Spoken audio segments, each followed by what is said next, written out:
Soto Santiago. Muy buenos días, amados amigos y hermanos aquí presentes. Es para mí un privilegio estar nuevamente con ustedes. Excúsenme que me detuve un poquito, pero mientras más me detuviese, más podía traer. Así es que fue por causa de que estaba haciendo algunas notitas y ya estamos listos. Vamos a buscar nuestras Biblias allá en el libro del profeta Zacarías. Leeremos en el capítulo 12.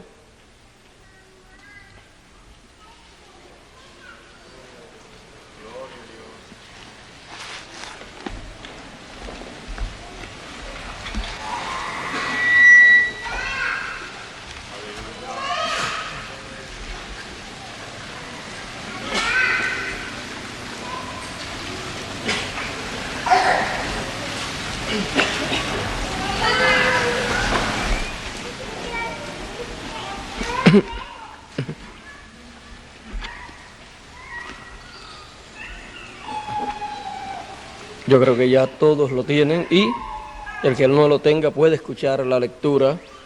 Dice en el capítulo 12 de el profeta Zacarías, comenzando en el verso 10, dice de la siguiente manera: y derramaré sobre la casa de David y sobre los moradores de Jerusalén espíritu de gracia y de oración. Y me mirarán a mí, a quien traspasaron, y harán llanto sobre mí, como llanto sobre unigénito, afligiéndose sobre mí, como quien se aflige sobre primogénito. En aquel día habrá gran llanto en Jerusalén, como el llanto de Adadrimón, como el llanto de Adradimón en el valle de Megido. Y la tierra lamentará cada linaje de por sí. El linaje de la casa de David por sí, y sus mujeres por sí. El linaje de la casa de Natán por sí, y sus mujeres por sí. El linaje de la casa de Leví por sí, y sus mujeres por sí. El linaje de Simei por sí, y sus mujeres por sí. Todos los otros linajes, los linajes por sí y sus mujeres por sí.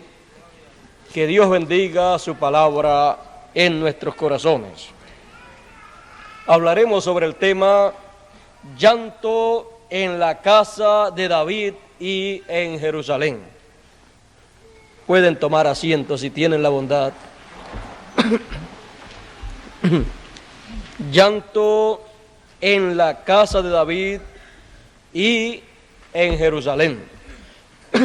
Aquí podemos ver que Dios señala para los días finales un evento muy importante para la casa de David y para Jerusalén. Es que para los días finales el Señor va a derramar espíritu de oración y espíritu de gracia sobre la casa de David y sobre los moradores de Jerusalén. Y dice que van a mirar a él, a quien traspasaron, y va cada familia de por sí a lamentarse, a llorar, y van a decir: ¿qué heridas son estas en tus manos? ¿Y qué heridas son estas que tienes? Él les dirá: con ellas fui herido en la casa de mis amigos. Todo esto es lo que la casa de David y Jerusalén, los moradores de Jerusalén, han de ver en los días finales. Y todo esto lo que está mostrando es el gran momento en que el pueblo de Israel ha de despertar a una realidad a la cual ha estado dormido, a la cual ha estado inconsciente por aproximadamente 2000 años. Encontramos que el pueblo hebreo no ha conocido lo que aconteció 2000 años atrás con aquel joven de Nazaret llamado Jesús de Nazaret. Ellos no comprendieron que aquel joven era el hombre, el profeta, del cual había hablado Moisés cuando dijo: profeta como yo de entre vuestros hermanos os levantará el Señor. Y Dios le había dicho a Moisés: y pondré mis palabras en su boca, y él hablará lo que yo le mandare. Porque las palabras de Dios estarían en la boca de ese profeta. Eso es lo que hace diferente a un profeta de los demás predicadores. Lo hace diferente el hecho de que todo el mensaje, toda la palabra de Dios que Dios tiene para ese tiempo asignada, para el tiempo en que aparece ese profeta, Dios la pone en la boca de ese profeta. Y ese es el profeta, el canal que Dios usa para dar a conocer esa palabra que Él quiere que las gentes conozcan. Y es el canal del cual los demás predicadores pueden y están llamados a tomar la palabra de Dios para esparcirla por el mundo, para dársela a conocer a sus iglesias, para dársela a conocer a sus audiencias. Es esa la forma de Dios. Por eso, cuando estudiamos a través de la Biblia la manera en que ha venido la palabra de Dios, usted encontrará que ha sido siempre la misma forma. Los apóstoles fueron profetas. El apóstol Pablo fue uno de los profetas más grandes del Nuevo Testamento. Y así por el estilo usted encontrará que la palabra de Dios siempre vino y vendrá a través del profeta que Dios tenga para ese tiempo.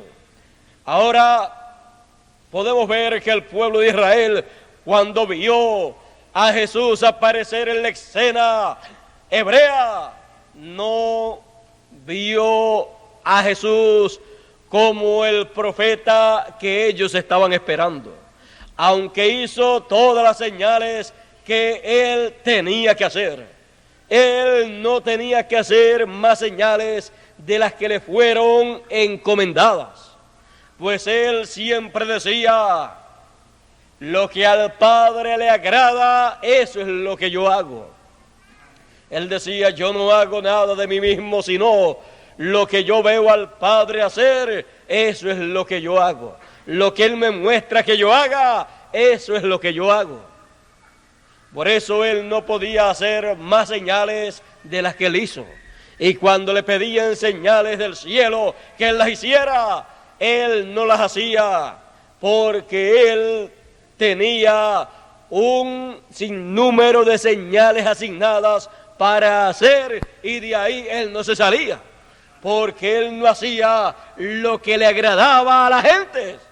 Él no hacía lo que le agradaba a los fariseos y saduceos cuando le decían: haznos una señal. Él no hacía eso, porque Él no había venido para agradar a la gente.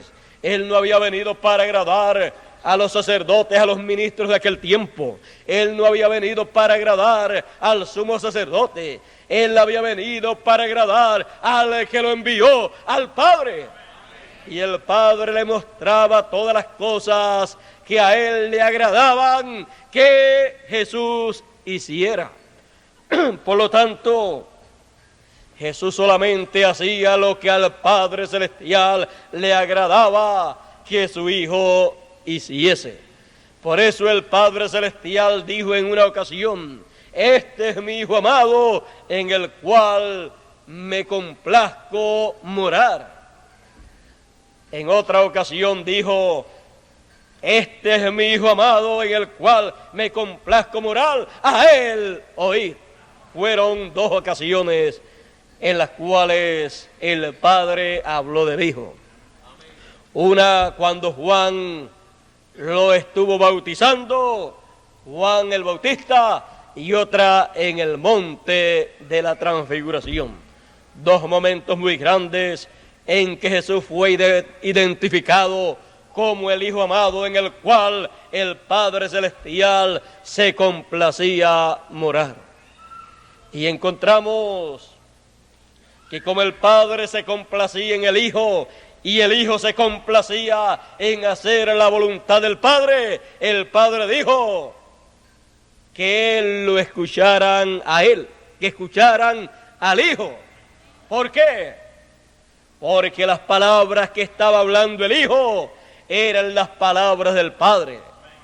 Por eso Jesús decía: yo no hablo de mí mismo, sino lo que el Padre me da para hablar. Lo que oigo a Él hablar, eso es lo que yo hablo en el mundo. Así es que, en palabras claras, sencillas, en palabras entendibles a nosotros, el Padre Celestial tenía un transmisor de su voz aquí en la tierra. Y la gente que quisieran oír al Padre Celestial podían escucharlo a través del Hijo, porque nadie vio a Dios, sino que el Hijo lo manifiesta, lo da a conocer. Por eso el que oía al Hijo estaba oyendo al Padre, y el que recibía al Hijo estaba recibiendo al Padre, al que lo había enviado.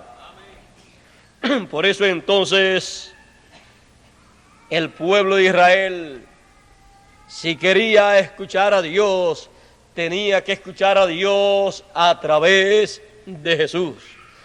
Tenía que verlo manifestado en Jesús, pues había sido hablado de Jesús a través del profeta Isaías, que ese niño que la Virgen tendría sería Emmanuel, que traducido, que interpretado, que declarado es Dios con nosotros.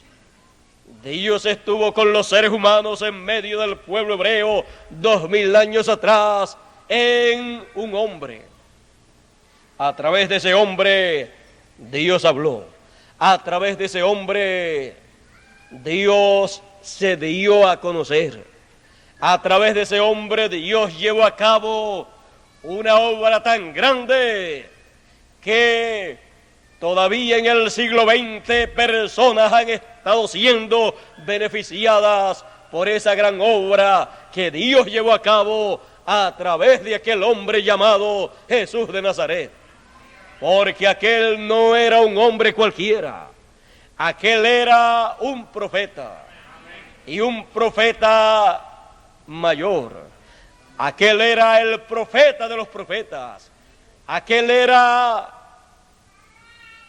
el resumen de todos los profetas, aquel era la plenitud de los profetas, aquel era el que ya había estado hablándole a todos los profetas en los tiempos del pasado. El espíritu que estaba en ese hombre era el espíritu que se le había revelado a la humanidad a través de los demás profetas. Por eso es que dice el apóstol Pedro que el espíritu de Cristo que estaba en los profetas anunció y preanunció los sufrimientos que el Cristo padecería y también las glorias que vendrían después de esos sufrimientos. ¿Quién fue el que anunció todos esos sufrimientos y todas esas glorias que vendrían después? El Espíritu de Cristo. El Espíritu de Cristo que estaba en los profetas del Antiguo Testamento. Pero luego estuvo en aquel hombre llamado Jesús de Nazaret. En él estuvo en toda su plenitud. Él era entonces la palabra encarnada. Él era el Dios encarnado. Dios con nosotros.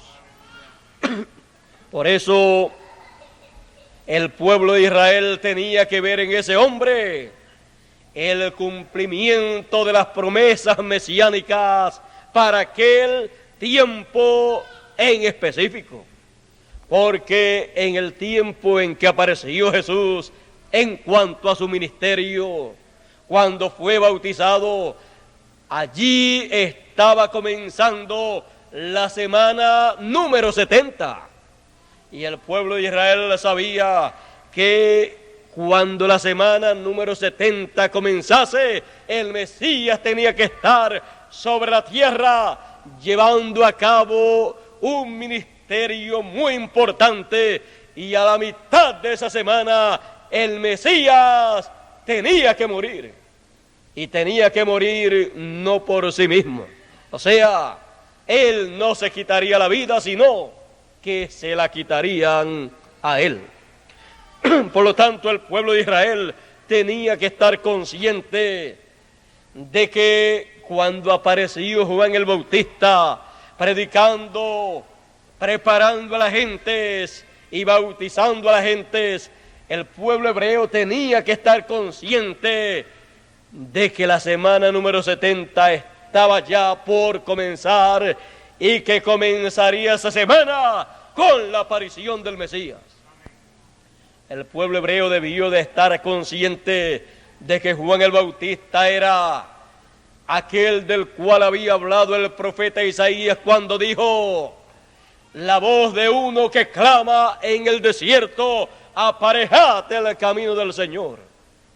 El pueblo hebreo debió de estar consciente de que Juan el Bautista era el Elías prometido para aquel tiempo que prepararía al pueblo hebreo para recibir al Mesías.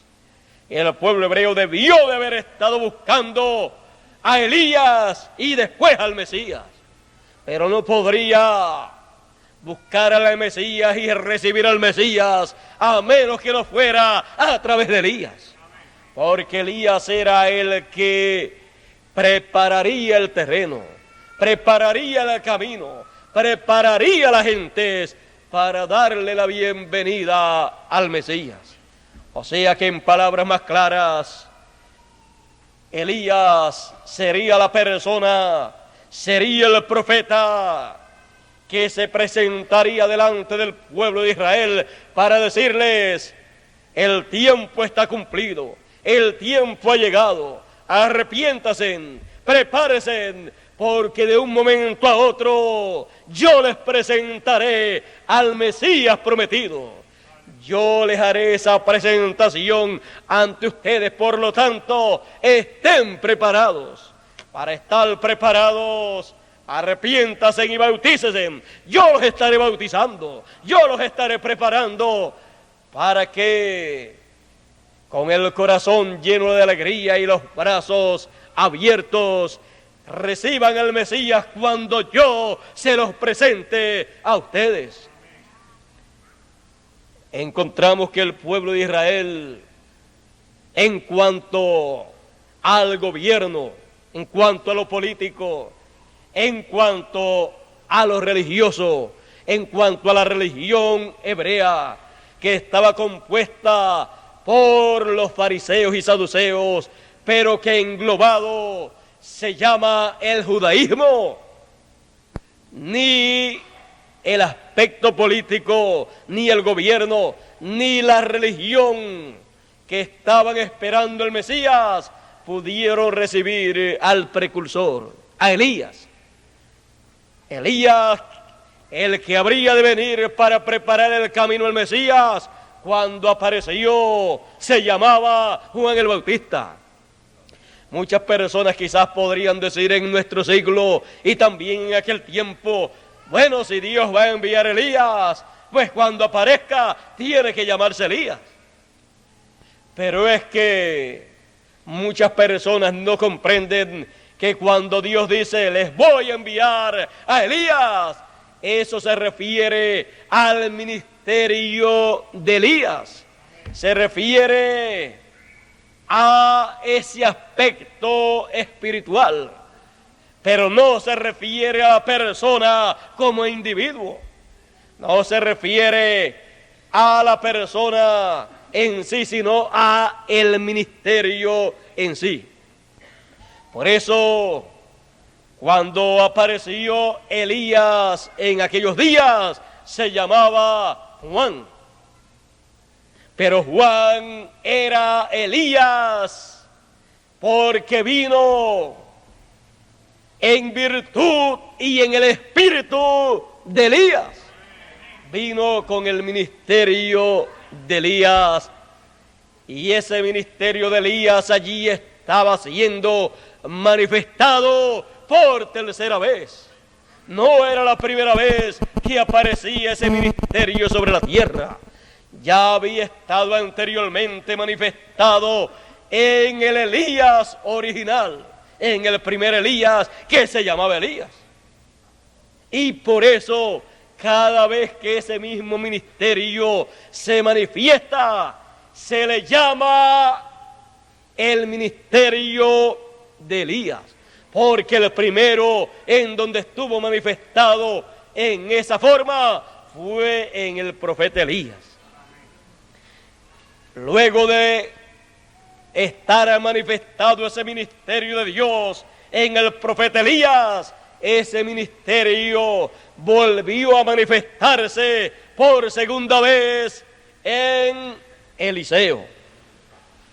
Eliseo, el siervo de Elías, fue la persona, fue el hombre privilegiado con ese ministerio de profeta tan singular. Pues ese siervo de Elías, en una ocasión, cuando Elías quería irse porque sabía que iba a ser arrebatado por Dios, los carros de fuego vendrían y se lo llevarían, él le dijo a Eliseo, mira, quédate aquí porque Dios me manda para tal lugar. Eliseo le dijo, yo no te dejaré, donde quiera que tú vayas, ahí yo iré contigo. No era un siervo cualquiera. Al primer siervo que Elías tuvo, cuando Elías tuvo que salir huyendo, Elías dice que lo dejó en un sitio por allá y el siervo se quedó y Elías se fue solo. Allí cuando Elías necesitó comida, no estaba el siervo de Elías. Dios tuvo que enviar un ángel para darle alimento a Elías. Pero le dio un buen alimento tan poderoso que con dos porciones nada más que le dio, con 2 porciones estuvo caminando 40 días. Y Elías siguió caminando por esos 40 días rumbo al monte de Dios, al monte Sinaí, en donde se escondió y en donde dice que él ya estaba cansado, que no podía seguir adelante. Bueno, ya primeramente cuando el ángel le había aparecido y le había dado comida, allí Elías también ya estaba cansado de la labor ministerial. Imagínese con un ministerio tan poderoso, un ministerio que lo que decía acontecía, y sin embargo la nación hebrea estaba en contra de ese ministerio. El rey estaba en contra, la reina también estaba en contra, El pueblo estaba virado en contra de Elías y solamente había un grupito pequeño. Bueno, el mismo profeta Elías decía: yo quiero ya morirme, deseó morirse. Dice, hablando con Dios: yo deseo morirme, yo solo he quedado y me buscan para matarme. Dios le dijo: mira, Elías, hay 7,000 rodillas que no se han doblado a Baal. Elías creía que él estaba solo, Elías creía que él solo quedaba y que lo iban a matar. Imagínense, salió huyendo para que no lo fueran a matar, más bien él quería que Dios se lo llevase. O sea, él no quería ser muerto por Jezabel, sino que él quería morir de una muerte que Dios le diese y no que se la fuera a dar la reina Jezabel, que era enemiga de Dios y de los profetas de Dios. Así es que él no quería morir en manos de sus enemigos, quería morir en las manos de Dios. Pero le fue dicho por el ángel: mira, aquí está, come y bebe, porque grande camino te resta. El profeta, que creía que había ya terminado, que creía que ya no tenía nada más que hacer, que deseaba morirse, recibe la noticia del ángel de que le restaba mucho camino por caminar.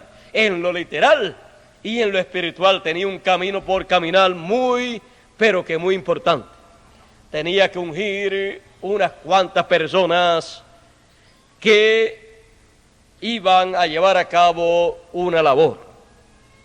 Bueno, ustedes saben ahí que le fue dicho que ungiera a 3 personas y no ungió a 3 personas. Me parece que ungió solamente a 1 o a 2 personas.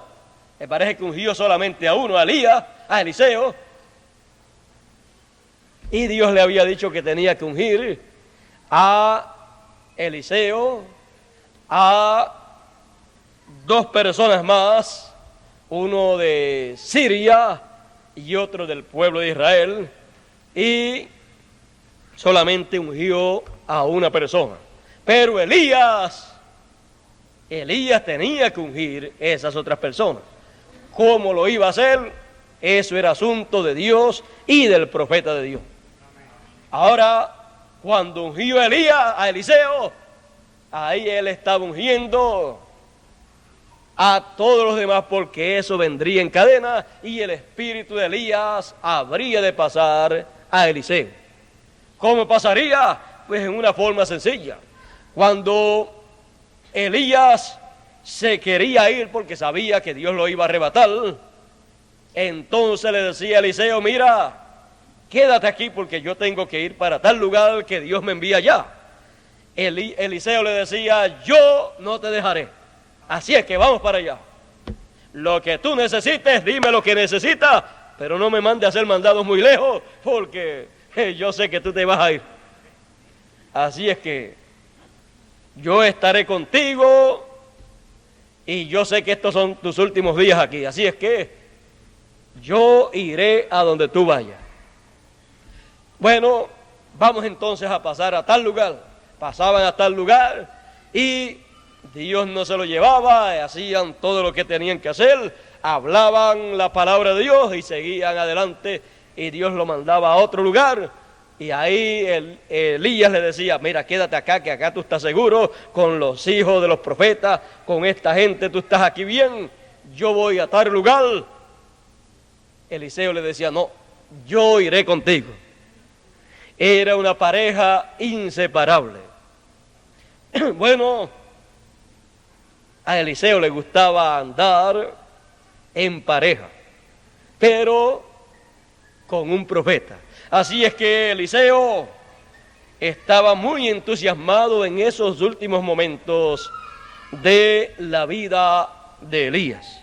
Y cuando llegó el día en que se iba a ir Elías le dice: mira, Eliseo, Dios me va a llevar. Pídeme lo que tú quieras.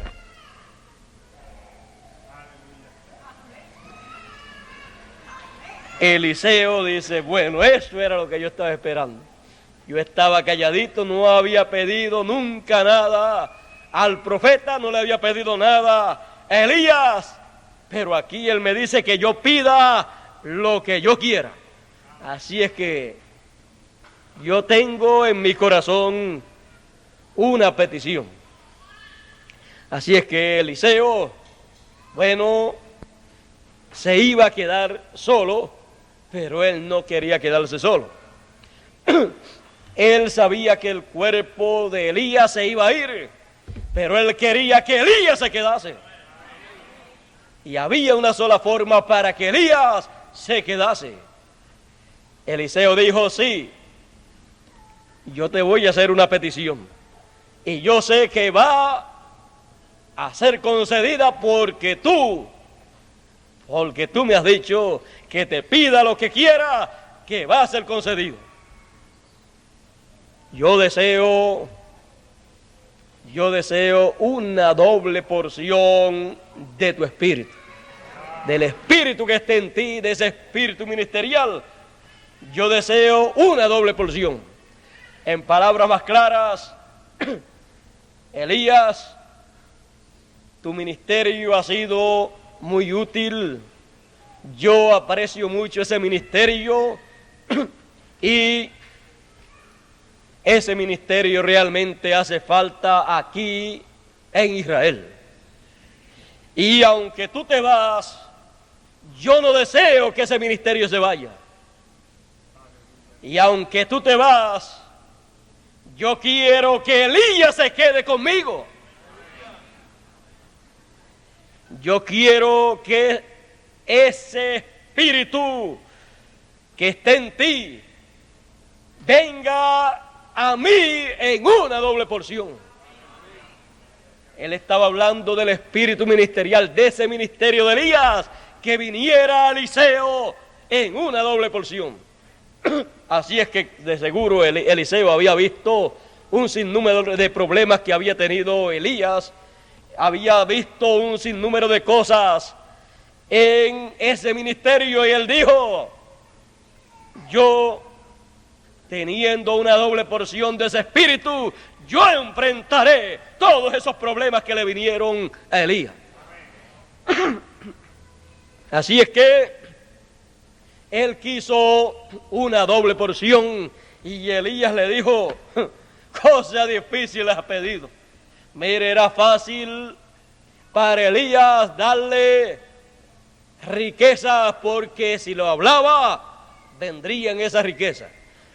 Pero darle que le viniera a Eliseo una doble porción de ese espíritu ministerial que estaba en Elías. Imagínese, Elías tenía una porción y Eliseo quería dos. Así es que Elías estaba preocupado por la petición de Eliseo y le dijo, bueno, cosa difícil la has pedido, pero si tú me ves cuando yo suba, te será concedido. Elías no estaba hablando de sí mismo. Aun cuando Elías le dijo, pida lo que quiera, estaba hablándolo ungido, porque Dios quería que Eliseo pidiese eso que pidió. Tanto Elías lo habló ungido, como Eliseo también habló inspirado esas palabras de que quería una doble porción. Si Elías con una porción ha hecho todo lo que ha hecho, Eliseo decía, yo con una doble porción, con un doble ministerio, haré mucho más de lo que hizo Elías. Así es que enfrentaré el reto que haya en este tiempo.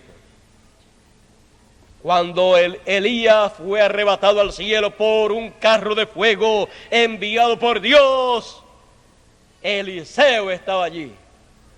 Cuando Eliseo lo ve que asciende, entonces el manto de Elías cayó y Eliseo lo tomó. El manto de Elías cayendo es señal de que Elías se había ido, pero que Eliseo lo había visto y había tomado esa señal de que lo había visto. Cuando eso aconteció, el espíritu de Elías vino sobre Eliseo en una doble porción. Por eso Eliseo entonces tomó el manto de Elías y vino a ser el manto de Eliseo. Ahora, ese momento para Eliseo fue un momento muy triste, pues decía, Eliseo decía: Padre mío, carros de Israel, carros de fuego se habían llevado al padre espiritual de Eliseo, porque Elías era el padre espiritual de Eliseo. Por eso decía: Padre mío. Encontramos que Eliseo tuvo un momento muy triste. Se fue el amigo más íntimo, más cercano, que fue como un padre para Eliseo. Y este joven profeta que estaría comenzando su ministerio allí, cuando recibió la doble porción de Elías, estaba muy triste, estaba muy turbado, porque se había ido su ser más querido. Pero tenía que comenzar. Luego, aún con toda su tristeza y todo su dolor, él tenía que pasar al otro lado. Y tomando el manto que se le había caído a Elías, hizo de la misma manera que había hecho Elías y abrió el Jordán. Pasó en seco y los que le vieron dijeron: el espíritu de Elías vino sobre él. Eso era lo que había acontecido. El espíritu de Elías había venido sobre él, pero muchos no comprendieron que había venido en una doble porción. Por eso tuvo el éxito que tuvo en su ministerio. Fue el profeta que pudo desenvolverse mejor con el pueblo hebreo y aún con sus enemigos. Con sus enemigos pudo también desenvolverse, porque ese ministerio de Elías es un ministerio que obra para hebreos y para gentiles. Así es que con ese ministerio, y si es doble, se puede trabajar con el pueblo hebreo y con los gentiles también. Porque Elías fue profeta para judíos y para gentiles también. O sea que podía traer bendiciones para un pueblo o para otro pueblo. Y también podría traer juicios, maldiciones para un pueblo o para otro pueblo. Así es que con ese ministerio ya Eliseo entonces comenzaba en su vida la etapa más importante de su vida. O sea, la etapa para lo cual había venido a este mundo. Ahora ustedes pueden ver que esa fue la segunda vez que el espíritu de Elías vino a la tierra y vino a un hombre. Luego la tercera vez fue en Juan el Bautista. Ahora ustedes pueden ver que la segunda vez no se llamaba Elías, sino Eliseo, pero era Elías en cuanto al ministerio. La tercera vez se llamaba Juan el Bautista, pero era el ministerio de Elías sobre la tierra. La cuarta vez, la persona donde estuvo se llamaba William Marion Branham, pero era Elías viniendo en estos días para traer el mensaje de la edad de la Odisea y para precursar la segunda venida del Señor, para preparar a las gentes para que recibieran la venida del Señor. Así como Juan el Bautista preparaba a las gentes y después les presentó al Mesías, le mostró al Mesías. Así el precursor de la segunda venida del Señor tenía que hacer en este tiempo final. Con su mensaje prepararía al pueblo y con su mensaje mostraría la venida del Mesías. ¿Cómo? Con su mensaje él mostraría cómo vendría, mostraría un sinnúmero de detalles en su mensaje, con los cuales sería identificado el Mesías en su venida. Y cuando se dice el Mesías, se dice el ungido. Él o la persona donde el Espíritu de Dios descendería para cumplir las promesas finales que Dios ha hecho. Así es que el espíritu de Elías por cuarta vez tenía esa labor para llevar a cabo. El espíritu de Dios o el espíritu de Elías en ese profeta manifestado por cuarta vez traería en su mensaje todos esos detalles para que supieran cómo y cuándo se cumplirían las promesas mesiánicas. Y él daría a conocer la clase de ministerio que tendría el Señor en su segunda venida.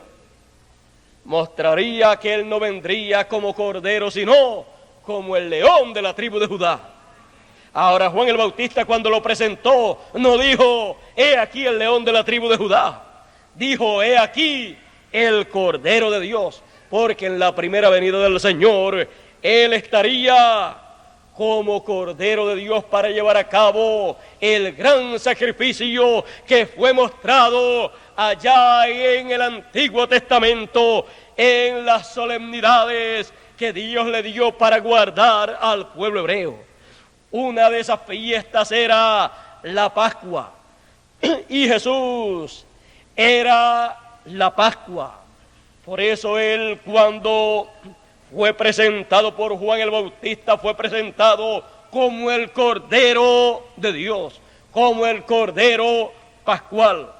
La solemnidad del Antiguo Testamento que el pueblo hebreo celebraba con aquella gran Pascua, que era una solemnidad muy importante, estaba mostrando que algún día vendría un Cordero enviado de Dios, un hombre que estaría representado por ese Cordero de la Pascua. Ese sería el que moriría y con su muerte resolvería el problema del ser humano. Por eso, cuando apareció Jesús de Nazaret, allí estaba el Cordero Pascual. El Cordero Pascual estuvo sobre la tierra viviendo 33 años. Pero cuando llegó el tiempo para su sacrificio, él entonces, comprendiendo que él era ese Cordero, allá cuando llegó el tiempo en el año y en el tiempo en que se celebraría la Pascua, él mandó a algunos de sus discípulos a buscar un asno o un burrito para llegar a cierto lugar, y mandó también a preparar la Pascua en cierto lugar. Y en la Pascua, él, al tomar el pan, dijo, este es mi cuerpo que por vosotros es partido. Y al tomar la copa de vino, dijo, esta es mi sangre del nuevo pacto que por vosotros es derramada.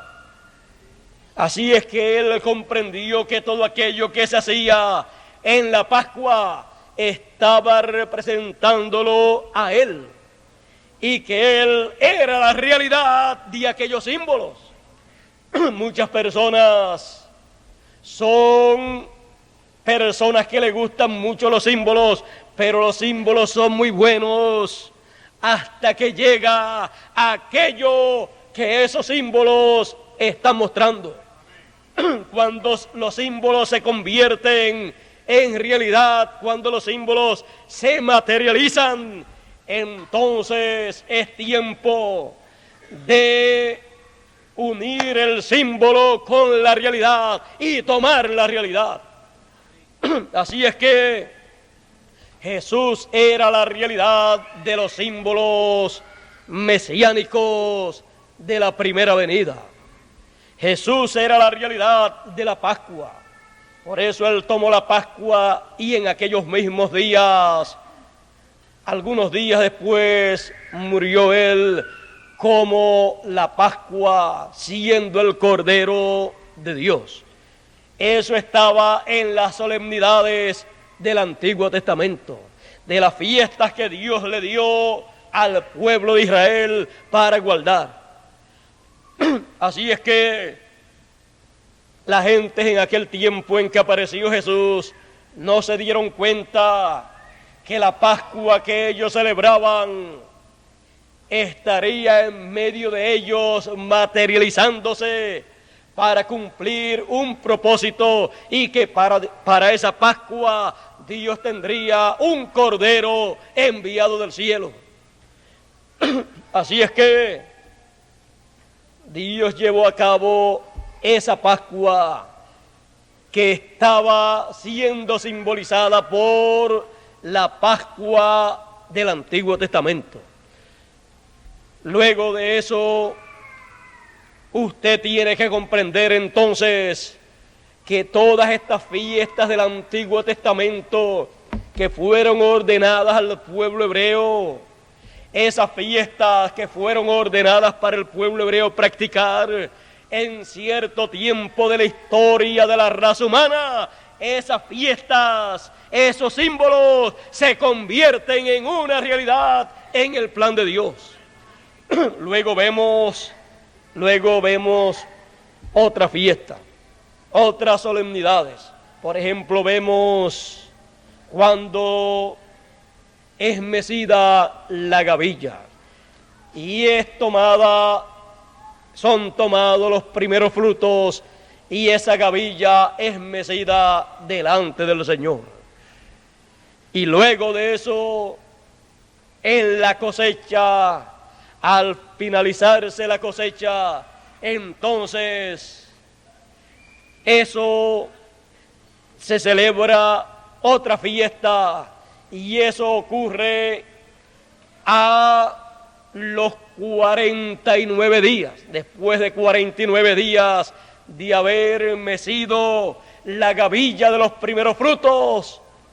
Luego de eso, 49 días después, o sea, 7 semanas después de pasadas 7 semanas o 49 días, llega el día 50, y en el día 50 se lleva a cabo otra solemnidad, se lleva a cabo otro evento grande, el cual es conocido como la fiesta de Pentecostés.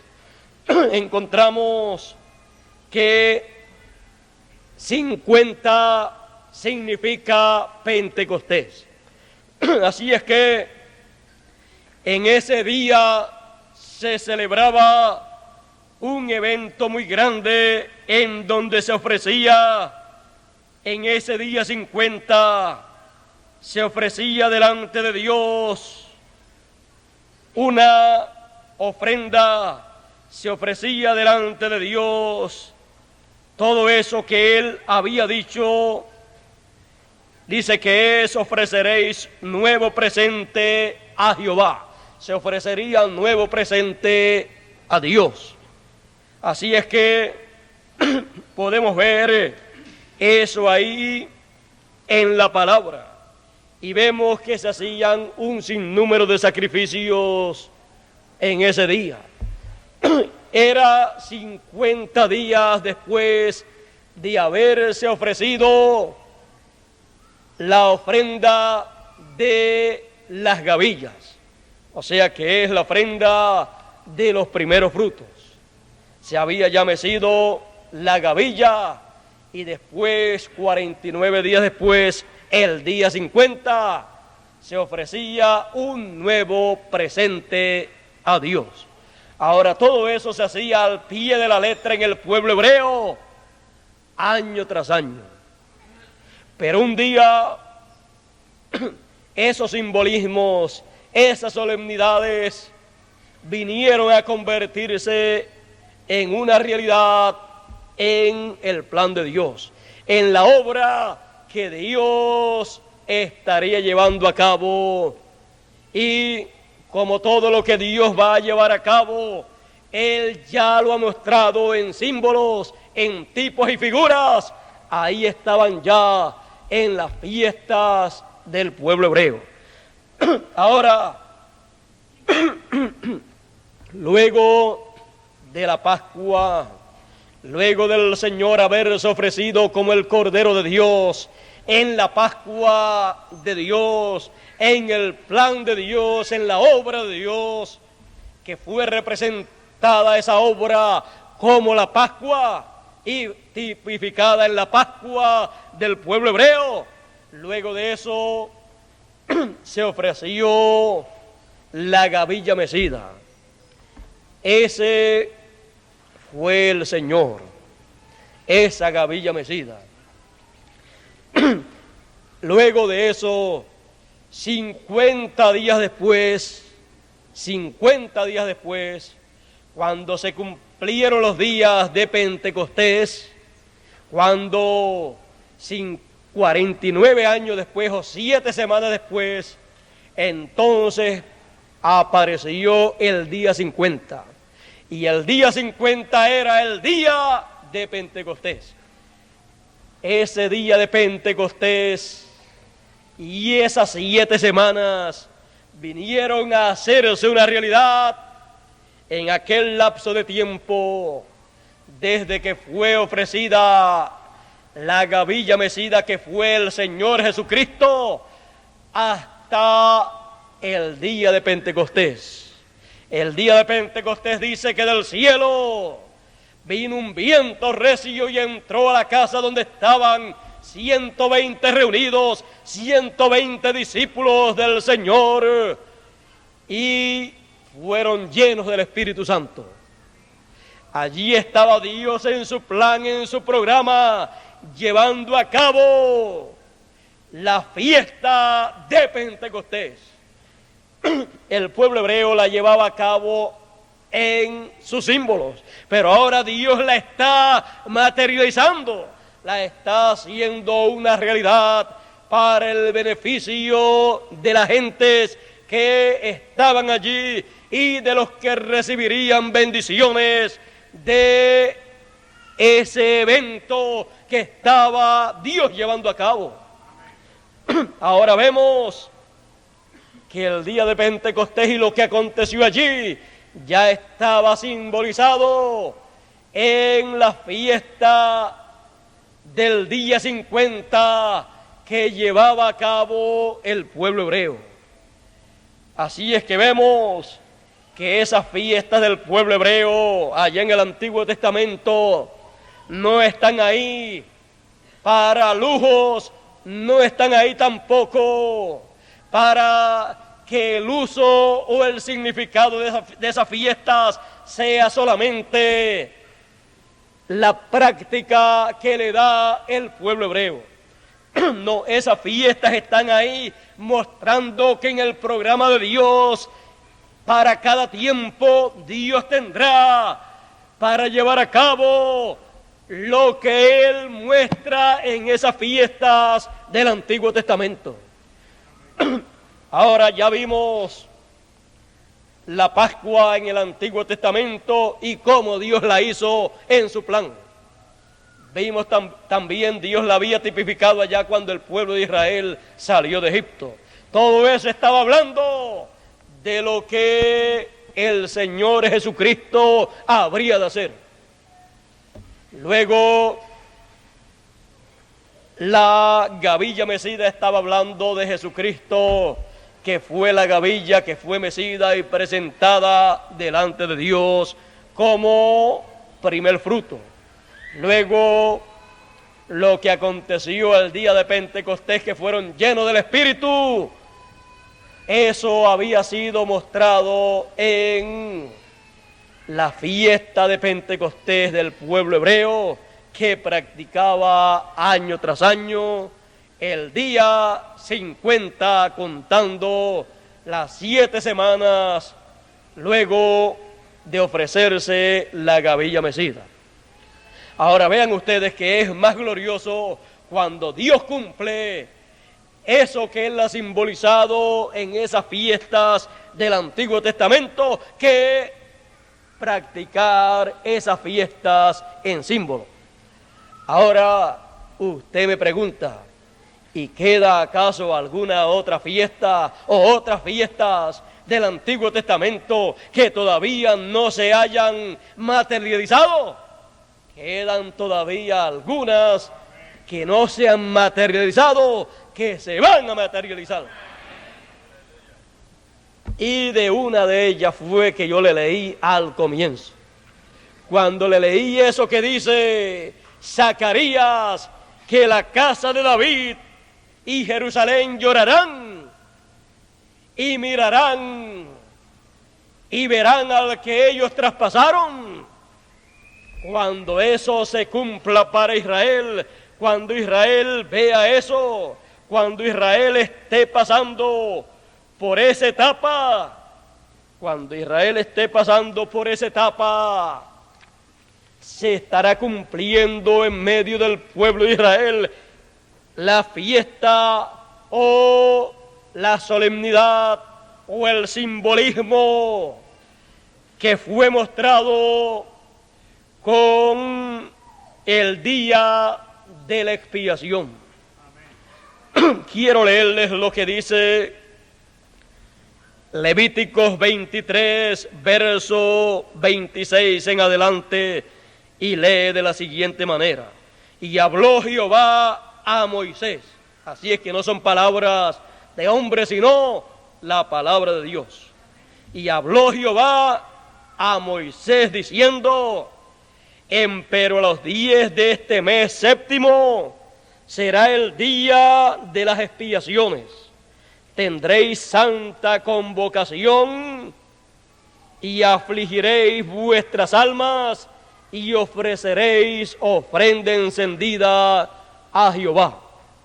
Ninguna obra haréis en este mismo día, porque es día de expiaciones, para reconciliaros delante de Jehová vuestro Dios. Porque toda persona que no se afligiere en este mismo día será cortada de su pueblo. Y cualquiera que hiciere obra alguna en este mismo día, yo destruiré la tal persona de entre su pueblo.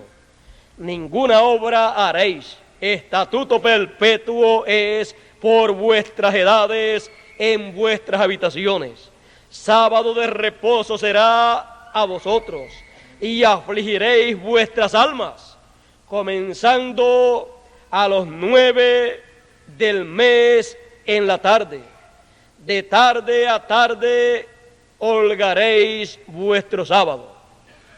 Ahora ustedes pueden ver aquí que en ese día de expiaciones es un día en que hay que afligirse, y el que no se aflige en ese día será cortado del pueblo. Eso es lo que dice la ley divina con relación a esta solemnidad, a esta fiesta. Y acá en Zacarías capítulo 12 dice que viene un día, un tiempo en que la casa de David y Jerusalén con sus moradores llorarán, se lamentarán, se afligirán y verán al que ellos traspasaron. El que ellos traspasaron es la expiación. Él es la expiación por los pecados del pueblo hebreo. Él es la expiación por usted y por todo ser humano que ha de recibir la vida eterna. Él es la expiación de toda persona del pasado y del presente. Por eso está mostrado ahí en la Biblia. Ahora, cuando llegue el tiempo para cumplírsele al pueblo de Israel este día de expiaciones, cuando se llegue ese día para materializarse en la obra de Dios, en donde Dios estará moviéndose para hacer realidad ese día en cuanto a la obra que él hará, entonces el pueblo hebreo se lamentará, llorará, dirá: ¿y qué heridas son estas en tus manos? ¿Qué heridas son estas en tus manos y en tus pies? Él dirá: con ella fui herido en la casa de mis hermanos. Con ella fue herido en medio del pueblo hebreo 2000 años atrás. Pero ellos no lo conocieron en aquel tiempo, pero ellos van a reconocer todo lo que aconteció. Ellos se van a dar cuenta de todo lo que aconteció y van a lamentarse, van a llorar, van a sufrir, cada uno de por sí, cada familia de por sí, cada tribu de por sí. Y cuando eso esté realizándose, ese será el tiempo en que Dios estará llamando 144,000 hebreos que estarán llorando y lamentándose, que estarán viendo la expiación, estarán en esa hora del sacrificio, estarán viendo esa expiación y estarán recibiendo el cumplimiento de las promesas mesiánicas. Ese será un gran día. Pero antes de llegar ese día,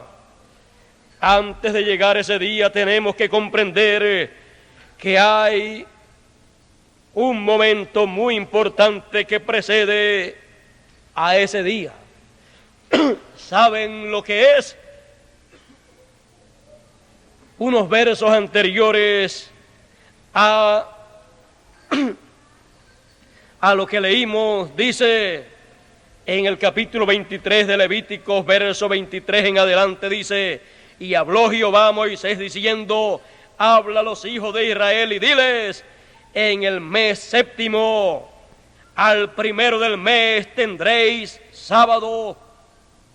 Al primero del mes tendréis sábado, una conmemoración al son de trompetas y una santa convocación. O sea que antes del pueblo hebreo tener el día de la expiación, que es el día 10 del mes séptimo, en el mismo mes séptimo, el día primero, tiene una conmemoración al son de trompetas. Así es que las trompetas vienen primero.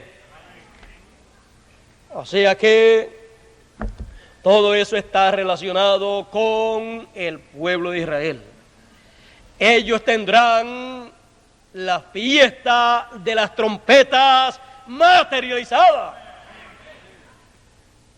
Bueno, ¿y cómo se le van a materializar? ¿Cómo Dios le va a realizar la fiesta de las trompetas y después la fiesta o esa conmemoración o esa solemnidad de el día de la expiación? Bueno, para las trompetas, ¿quién le suena las trompetas? ¿Quién tiene que ver con las trompetas para el pueblo hebreo? Es Apocalipsis capítulo 11. Con eso se le materializará las trompetas al pueblo hebreo.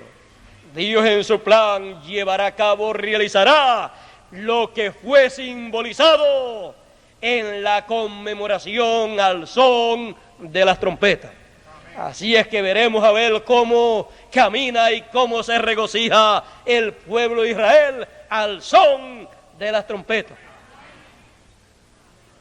Para eso el ministerio de Moisés y Elías llevará a cabo, se manifestará para llevar a cabo esa gran labor.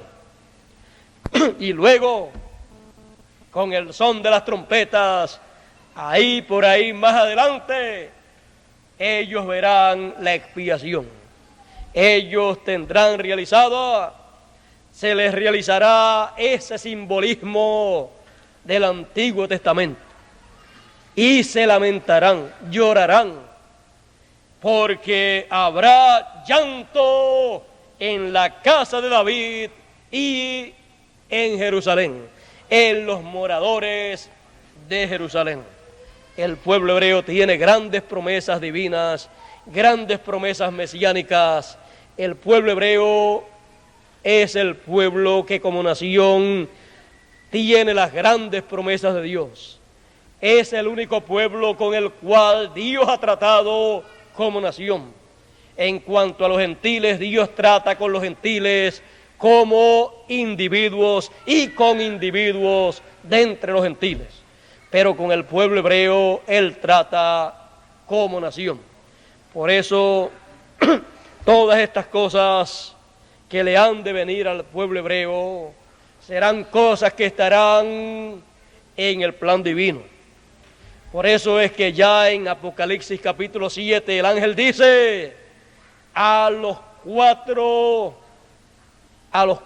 que tienen a los cuatro vientos aguantados, les dice un ángel fuerte que viene del nacimiento del sol, les dice a esos otros cuatro ángeles que no hagan nada, que no dejen que sople viento ni sobre el mar, ni sobre la tierra, ni sobre los árboles, hasta que sean sellados los escogidos de Dios.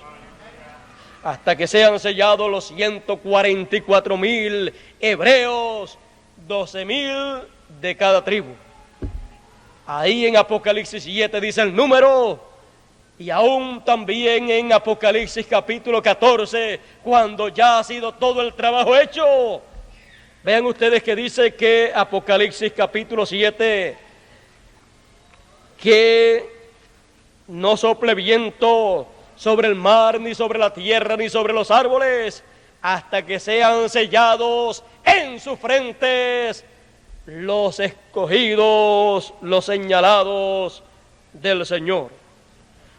Y en Apocalipsis capítulo 14, ya ahí están señalados, están recogidos los escogidos, y dice en Apocalipsis 14, y miré, y he aquí el Cordero estaba sobre el monte de Sión, y con él 144,000 que tenían el nombre de su Padre escrito en sus frentes.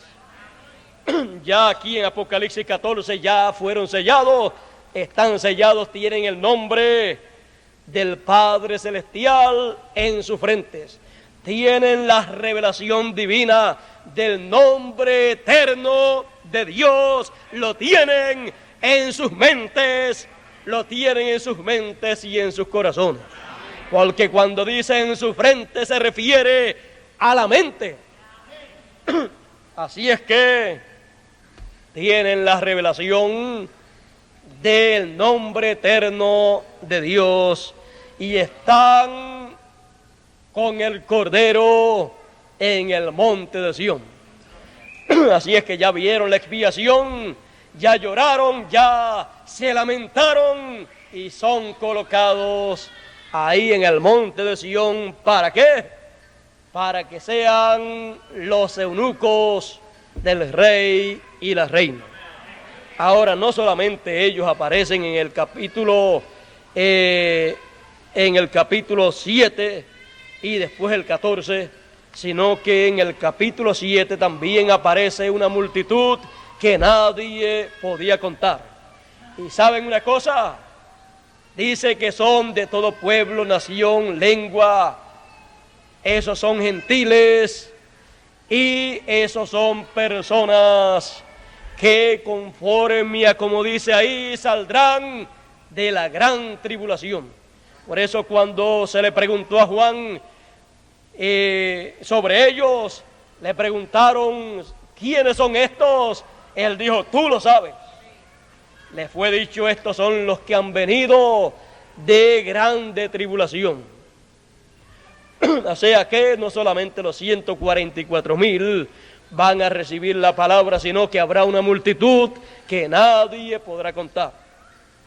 Por eso después, en Apocalipsis capítulo 15, fíjense, en Apocalipsis capítulo 14 están los 144,000 hebreos ya señalados, ya sellados en sus frentes con la revelación divina, con la revelación del nombre eterno de Dios, con la revelación de todo el plan de Dios, con la revelación del mensaje de Dios para este tiempo final. Y en el capítulo 15 aparece ahí la multitud que nadie podía contar, y esa multitud canta un cántico, y es el cántico de Moisés, el siervo de Dios, y el cántico del Cordero. Así es que ustedes pueden ver que el ministerio de Apocalipsis 11, el ministerio de Moisés y el ministerio de Elías vendrán a esta tierra para manifestarse con un propósito divino, con el propósito de reunir a todos los que están escritos en el libro de la vida, en el libro de Dios. Pues bien dijo el Señor Jesucristo, y el Hijo del Hombre enviará a sus ángeles, y sus ángeles son Moisés y Elías. Son ese ministerio de Moisés y Elías, el ministerio de los dos ungidos, de los dos olivos, para reunir a todos los escogidos. Dice, y el Hijo del Hombre enviará a sus ángeles con gran voz de trompeta, y juntarán a todos los escogidos desde un cabo del cielo hasta el otro, desde un extremo hasta el otro. Así es como Él hará en estos días finales. Y para eso habrán un sinnúmero de fiestas del Antiguo Testamento siendo materializadas para que pueda producir esos resultados. Así es que vamos a detenernos por un momento. En otra ocasión continuaremos hablando de esas fiestas del Antiguo Testamento y mostrándoles cómo se han de cumplir, cómo han de materializarse esas fiestas que para el pueblo hebreo eran simbólicas, pero que se han de convertir en una realidad en la historia de los seres humanos.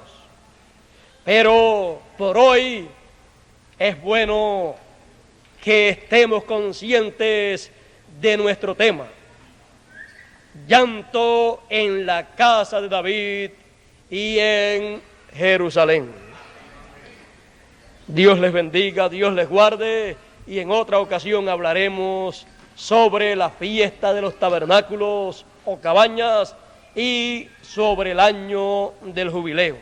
Recuerden que todas estas fiestas tienen también un cumplimiento en lo espiritual y un cumplimiento también en lo literal.